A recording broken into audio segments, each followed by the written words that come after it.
Programming essential পাইথনের টিউটোরিয়ালে আজকে আমরা আরেকটা প্রোগ্রাম করে দেখব। সেটাও ইপিলস সিনট্যাক্স মেনটেন করে বা ওটা ফলো করে। তো সেই প্রোগ্রামটার নাম হচ্ছে যে কোনো একটা সংখ্যা আপনার পজিটিভ সংখ্যা না নেগেটিভ সংখ্যা সেটা যাচাই করার জন্য প্রোগ্রাম। তো আমরা জাস্ট একটা ফাইল নিই। আমি এখানে পজিটিভ নেগেটিভ বলে positive hyphen negative dot PY বলে একটা ফাইল নিলাম। তো এখানে যে কোনো একটা সংখ্যা আমরা কিবোর্ড থেকে ইনপুট দিব, দেওয়ার পরে সেই সংখ্যাটা পজিটিভ নাম্বার না নেগেটিভ নাম্বার সেটা আমাদের বলে দিবে আমাদের প্রোগ্রাম। তো সেই ধরনের প্রোগ্রাম আসলে আমরা কিভাবে করব। তো শুরুতে আমরা একটা ভেরিয়েবল নিব, জাস্ট আমি নাম্বার বলে একটা ভেরিয়েবল নিলাম। ওকে, সো বা নাম সংক্ষেপে নাম লিখলাম। তো নাম লেখার পর সমান সমান দিলাম। তো দেওয়ার পরে এখানে আপনি যদি কিবোর্ড থেকে আপনি কোনো একটা নাম্বার নিতে চান তাহলে আপনাকে কি করতে হবে, ইনপুট ফাংশন ব্যবহার করতে হবে। ইনপুট ফাংশনের মাধ্যমে আপনি কিবোর্ড থেকে নাম্বার নেবেন এবং এখানে আপনি যেহেতু স্ট্রিং লিখবেন এই জন্য লিখছেন যে এন্টার দ্য নাম্বার।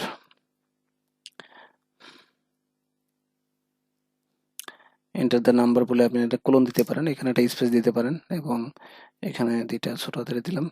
ওকে, যে নাম্বারটা আমরা নিলাম সেই নাম্বারটাকে জাস্ট আপনার কনভার্ট করতে হবে। নাম্বারটা আপনি আপনার ইন্টিজার নাম্বার নিতে চাচ্ছেন না ফ্লোট টাইপের নিতে চাচ্ছেন, সেটা আপনাকে ডিসাইড করতে হবে। আপনি যদি ইন্টিজার টাইপের নাম্বারে কনভার্ট করতে চান বা ইন্টিজার টাইপের নাম্বার নিতে চান, অর্থাৎ যে নাম্বারই আপনি ইনপুট দিবেন না কেন সেটা ইন্টিজার হিসেবে কাউন্ট হবে। তাহলে এইটুকু দেখেন আমি সিলেক্ট করেছি, কন্ট্রোল এক্স করলাম, করে আমি ইন্ট ফাংশন যেটা আছে বিল্ট ইন ফাংশন, ইন্ট ফাংশনের মধ্যে আমি এটা বসিয়ে দিলাম। এর মাধ্যমে কি হলো যে আমার কিবোর্ড থেকে বলবে যে এন্টার দ্য নাম্বার, আমি যে নাম্বারই ইনপুট দিই না কেন সেই নাম্বারটা আপনার ইন্টিজারে কনভার্ট হয়ে যাবে। ঠিক আছে, তো এবার আসেন আমরা এই ফিল্ডসের ব্যাপারটা দেখি। তো আমি যে নাম্বারটা এখন টাইপ করলাম এই নাম্বারটা তো আমার এখন কন্ডিশন দিতে হবে। কন্ডিশন দিলাম এরকম যে ইফ নাম্বারকে আমি নাম্বারটা যদি আমাদের 0 থেকে বড় হয়, তাই না, 0 থেকে যদি বড় হয় তাহলে আমাদের প্রিন্ট আউট কি দেখাবে যে নাম্বারটা পজিটিভ নাম্বার। সো আমি প্রিন্ট দিলাম, আমরা এখানে লিখে দিলাম যে পজিটিভ নাম্বার। ওকে, আর নাম্বার আবার ইলস মানে অন্যথায় কি ঘটনা ঘটবে, যদি নাম্বারটা 0 চেয়ে বড় না হয় তাহলে অবশ্যই সেটা কি নেগেটিভ হবে। তো সেক্ষেত্রে আমি ইলস এর ঘরে লিখে দিলাম যে তাহলে কি প্রিন্ট করবে, লাইনটা আমি জাস্ট কপি করে নিয়ে আসি, এখানে লিখে দিলাম যে এটা নেগেটিভ নাম্বার। সো প্রোগ্রামটা আমাদের হয়ে গেল, খুবই ইজি। তো আমরা এবার রান করে দেখি। আমাদের শুরুতে বলছে যে নাম্বার ইনপুট দেন, তো আমি নাম্বার একটা ইনপুট দিলাম, সাপোজ আমি মনে করেন 45 দিলাম। সো 45 চেক করবে, 45 এই যে আমি 45 টাইপ করলাম, এই 45টা কিন্তু আমার এই যে নাম ভেরিয়েবলের আন্ডারে থাকবে, অর্থাৎ নাম ভেরিয়েবলের মান এখন কত, 45। তো নামকে এখন চেক করবে যে 45 কি আপনার 0 থেকে বড়, হ্যাঁ ডেফিনেটলি বড়, তাহলে কোন কথাটা প্রিন্ট হবে, পজিটিভ নাম্বার। তো আমি 45 দেওয়ার পরে যদি আমি এখানে এন্টার দিই, দেখেন আমার বলছে এটা পজিটিভ নাম্বার।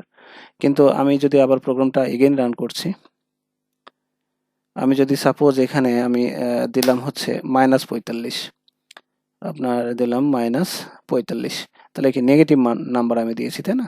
তো না -45 এখানে চেক করবে যে -45 কি 0 হচ্ছে বড় কিনা, ডেফিনেটলি এটা আসলে 0 হচ্ছে বড় না, কারণ মাইনাস মান তো 0 হচ্ছে বড় হয় না, এটা তো ছোটই হয়, তাই না। তো দেখেন ইলসের ঘরে দেখাচ্ছে এটা নেগেটিভ নাম্বার।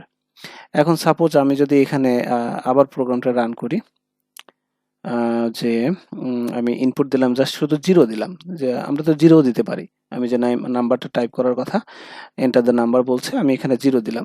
তো 0 দিলে দেখেন কি বলে, 0 দিলে আমাকে বলছে বাই ডিফল্ট 0, যেহেতু 0 হচ্ছে বড় নয়, এটা নেগেটিভ নাম্বার বলছে, বাট 0 তো আসলে নেগেটিভ নাম্বার না, 0 আসলে পজিটিভও না নেগেটিভ নাম্বারও না, মাঝখানের একটা নাম্বার। সেজন্য আমরা এখানে আরেকটা কন্ডিশন ঢোকাইতে পারি, সেটা হলো আমরা যেমন আরেকটা কন্ডিশন ঢোকাবো। তো ইফ ইলস এর মাঝে যদি আরেকটা কন্ডিশন ঢোকাতে হয় তাহলে আমাদের আরেকটা প্রক্রিয়া ছিল, আর আপনার কন্ডিশনাল স্টেটমেন্ট ছিল, যেটা আমরা কন্ডিশনাল স্টেটমেন্টের টিউটোরিয়ালে দেখে এসেছি, এবং সেটার নাম ছিল ইলিফ।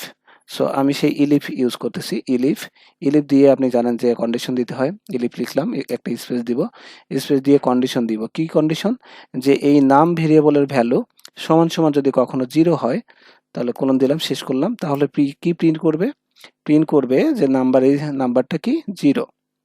তাহলে এখানে আমরা লিখে দিলাম নাম্বার বা আমি লিখে দিলাম 0 নাম্বার। হ্যাঁ, এটা কি 0 নাম্বার। তাহলে এটা কি ইন্ডিকেট করবে? 0 নাম্বার ইন্ডিকেট করবে। সো এবার আমি প্রোগ্রামটা আবার নতুন করে রান করে দেখেন। সো এটা আসলে অন্য জায়গায় চাপ পড়ে গেছে।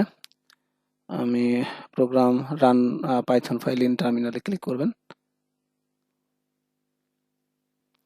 ওকে, যেটা বলছিলাম আমরা যে নাম ইকুয়াল টু সমান সমান দিয়ে আমরা এখানে একটা কোলন দিব, তারপরে প্রিন্ট দিয়ে 0 নাম্বার, এটা আমি জাস্ট লিখে দিলাম। তো এখন ঘটনা কি ঘটবে, আমার এই স্টেটমেন্টের মাধ্যমে আমরা কি করব, জাস্ট কিবোর্ড থেকে ইনপুট নিব। আমরা প্রোগ্রামটা একটু রান করে দেখি যে আমাদের সব ঠিকঠাক আছে কিনা। সো আমরা এখানে একটু ক্লিয়ার করে নিই, আগে কিছু ছিল। ওকে, এইখানে আমরা দেখেন এন্টার দ্য নাম্বার, এই নাম্বারের ঘরে আমি যদি এখন দিই 12, সো আউটপুট আমার কি দেখাবে, যে এটা পজিটিভ নাম্বার ডেফিনেটলি। আমি এটা ক্লিয়ার করে নিচ্ছি, ক্লিয়ার করে নিলাম স্ক্রিনটা। সো পজিটিভ নাম্বার 12 দেওয়াতে আমার বলছে পজিটিভ নাম্বার। এবার দেখেন আমি নাম্বার এন্টার দ্য নাম্বার, আমি সাপোজ 0 দিলাম, জিরোটা আমার এখানে পড়ে গেল, 0 দিচ্ছি এখানে। তো আমি যদি কিবোর্ড থেকে 0 প্রেস করি তাহলে আমাকে বলছে দেখেন এটা 0 নাম্বার। বাট আবার আমি রান করব, এখানে আমি আবার ক্লিয়ার করে দিই একটা। সেট কোথায় ক্লিয়ার পড়লো, ক্লিয়ার। দেন এবার আবার রান করছি, এবার আমি নেগেটিভ নাম্বার দিচ্ছি, সাপোজ মনে করেন আমি -100 দিলাম। সো এটা কি করবে দেখেন, এটা চেক করছে। প্রথমে আমি যে নাম্বার 100 দিলাম, এটা এই লাইনের মাধ্যমে আমি নাম্বারটা দিলাম। তো এই লাইন প্রথমে চেক করবে যে -100 কি 0 চেয়ে বড় কিনা। ডেফিনেটলি এটা বড় না। সো এই কন্ডিশন ট্রু না হওয়ার কারণে এই লাইনটা প্রিন্ট হলো না। তারপরে এখানে আসলো যে -100 সমান সমান 0, 0 আর -100 কি সমান কিনা। সো এই কন্ডিশনটাও সত্য না, এই কারণে এই লাইনটাও প্রিন্ট হলো না। তাহলে ইলস অন্যথায় কি প্রিন্ট করবে, যে এটা নেগেটিভ নাম্বার। ঠিক আছে ব্যাপারটা। সো এভাবে কোনো একটা সংখ্যা আপনার পজিটিভ নাম্বার না নেগেটিভ নাম্বার, অথবা সে নাম্বারটা 0ই কিনা, সেটা আমরা এই ধরনের একটা প্রোগ্রাম তৈরি করে আমরা দেখতে পারি। বা আপনাদের যদি পরীক্ষায় আসে যে কোনো একটা সংখ্যা পজিটিভ না নেগেটিভ বা 0, এটা বের করার জন্য একটা প্রোগ্রাম লিখো, তখন আপনারা এই কথাগুলো জাস্ট লিখবেন, এই স্টেটমেন্টগুলো লিখবেন। সো আশা করি বুঝতে পেরেছেন। যদি বুঝতে পারেন, আপনাদের যদি কোনো উপকার হয়, তাহলে ভিডিওটা তৈরি করা সার্থক হবে। এবং আমি জহুরুল হক জয় আপনাদের আবার একটু অনুরোধ করব যে আমার চ্যানেলটিতে সাবস্ক্রাইব করার জন্য। এবং যদি ভিডিওটা আমার কাছে উপকারী মনে হয় আপনার কাছে, তাহলে আপনি একটু শেয়ার করবেন, যাতে আপনার অন্য বন্ধুরাও এটা দেখে অন্তত পরীক্ষায় ভালো করতে পারে। তো থ্যাংক ইউ, ভালো থাকবেন, আল্লাহ হাফেজ।